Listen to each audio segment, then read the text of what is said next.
ধর্ম নিরপেক্ষতা অর্থ হইল প্রত্যেক ধর্মাবলম্বী তাহার ধর্ম কর্ম স্বাধীনভাবে পালন করিতে পারিবে।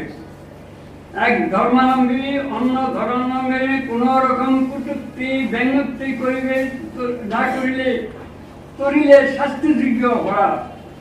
যারা আমরা মুসলমান বিশ্বাস করি মৃত্যু ব্যক্তি চোখে দেখে না, কানে শোনে না, এমত অবস্থায় মৃত্যু ব্যক্তিকে ফুল দিয়ে সম্মান দেওয়া বোকামি নয় কি?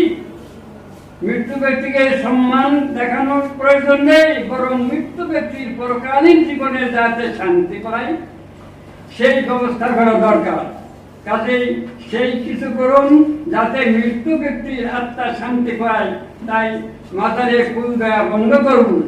আমি এই আবদারটি আপনার কাছে করে গেলাম আমার তরুণ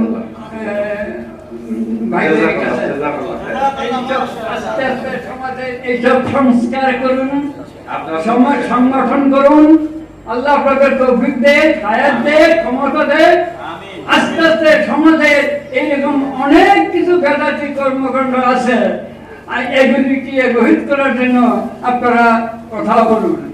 আমি বলেছিলাম আমাদের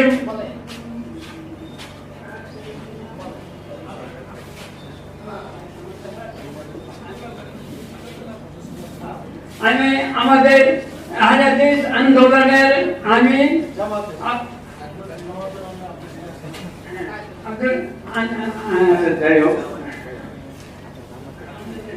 সালাম দিয়ে দেন।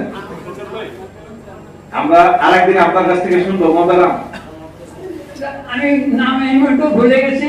আমি আহলে হাদিস আন্দোলনের ডক্টর আসাদুল্লাহ গালিব, ওনাকে আমি বলেছিলাম কি করেন আমাদের নির্বাচনের জন্য কথা বলছিলাম যে আহলে হাদিস দল করেন, নির্বাচন করেন। আমার বগুড়ার একটা এলাকার একটা রাজনীতির নেতা আমাকে বলছিল রাজশাহী মিটিং এ মধ্যে, সরকার সাহেব আপনারা আমাকে নমিনেশন দেন, ইনশাল্লাহ আমি আপনাদের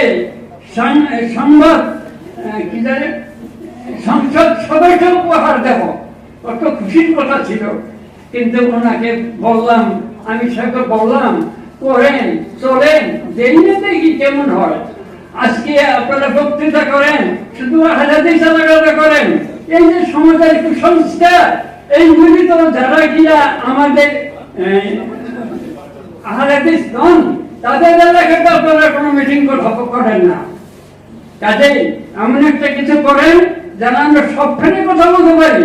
এই আহলে হাদিস কেন বলবেন না কেন? আজকে যদি একটা রাজনৈতিক দল থাকে, এই দলের মাধ্যমে কথা বলবো। এইভাবে আবদার করেছিলাম, কিন্তু নাকচ করলেন। তারপরে আস্তে আস্তে আল্লাহ হয়তো আমার এই ডাককে কবুল করেছেন, আজকে এই রূপে এসেছে। ধন্যবাদ। আল্লাহ আপনাদের সবাইকে সুস্বাস্থ্য দান করুন, আল্লাহ হায়াত দান করুন, এবং সম্পদ দান করুন। আল্লাহ